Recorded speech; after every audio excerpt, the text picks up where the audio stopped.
بسم اللہ الرحمن الرحیم۔ ندامتوں کے آنسو سے تقدیر بدل جاتی ہے۔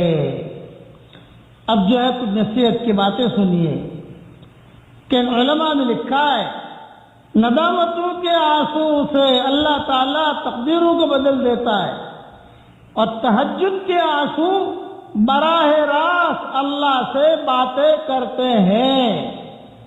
تہجد کے آنسو براہ راست اللہ تعالیٰ سے باتیں کرتے ہیں، اس لیے تہجد میں آنسو بہائیے۔ نماز نہیں پڑھ سکتے، کم سے کم لیٹے لیٹے ایک آنسو بہا دیجیے، یہ آنسو ڈائریکٹ اللہ سے باتیں کرتے ہیں۔ علماء نے لکھا ہے مال موت تک، اولاد قبر تک، اور اعمال حشر تک ساتھ دیتے ہیں۔ کچھ لوگ برے وقت میں بدل جاتے ہیں اور کچھ لوگ برے وقت کو بدل دیتے ہیں۔ اللہ رب العزت آپ کو اور ہم کو اپنی رحمتوں اور نعمتوں کے سائے میں رکھے اور اپنے سوا کسی کا بھی محتاج نہ کرے۔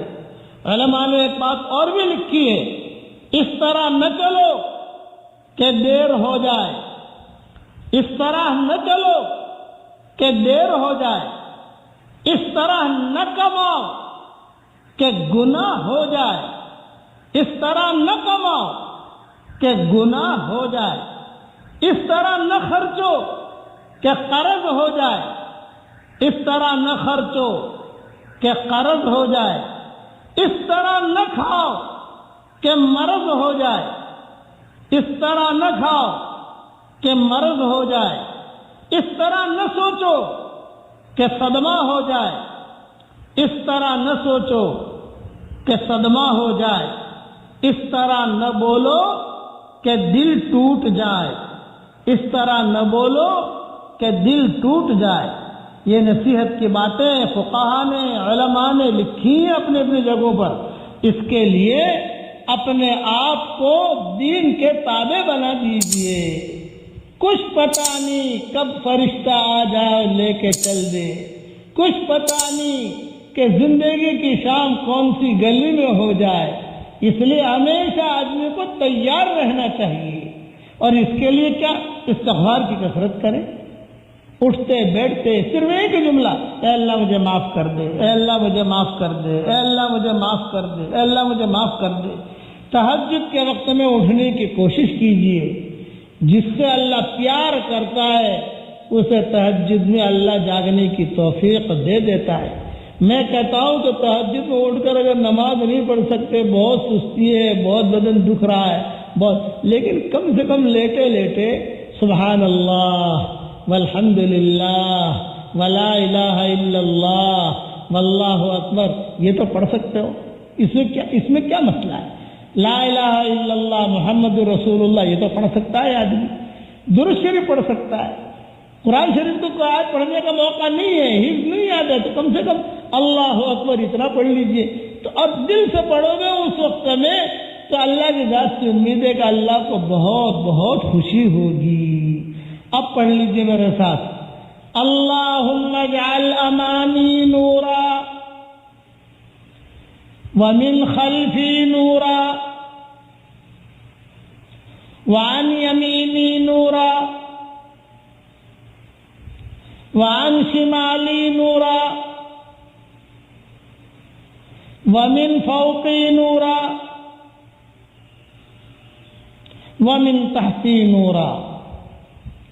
یہ 25 نور والی دعا ہے۔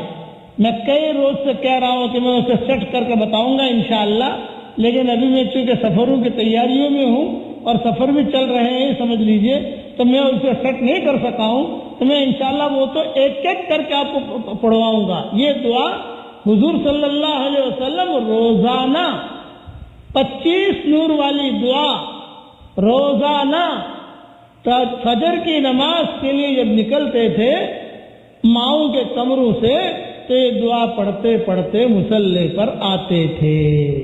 علماء نے لکھا ہے کہ جب بھی نماز پڑھنے کے لیے جائیں تو یہ دعائیں پڑھتے پڑھتے جائیں. اور آپ کو آسان کر کے بتاتا ہوں, سارے 25 نور والی دعا آپ کو یاد نہیں ہے تو کم سے کم اتنا تو کہہ دے کہ اے اللہ تیرے نبی نے جو 25 نور والی دعا مانگی ہے, اے اللہ تو میرے لیے بھی قبول فرما. اتنا تو کہہ سکتے ہو. اتنا میٹھا مولوی نہیں ملے گا آپ کو جو اتنا آسان کر کے سمجھا دے. اتنا مائیں بہنیں بھی فجر کی نماز میں جب مصلی پر کھڑی ہوں تو تھوڑا سا آگے بڑھ کر کیا کہ اے اللہ تیرے نبی نے جو 25 نور والی دعائیں مانگی ہیں, اے اللہ تو میرے لیے بھی قبول فرما لے. جب میں یاد کراؤں تو یاد کر لینا انشاءاللہ, لیکن ابھی تو یاد کروایا نہیں ہے تو کم سے کم اتنا نماز کے لیے مسجد میں گئے تو چلتے چلتے اے اللہ تیرے نبی نے 25 نور والی دعا مانگی ہے, وہ تو ہمارے لیے قبول فرما. آمین آمین. وآخر دعوانا الحمدللہ.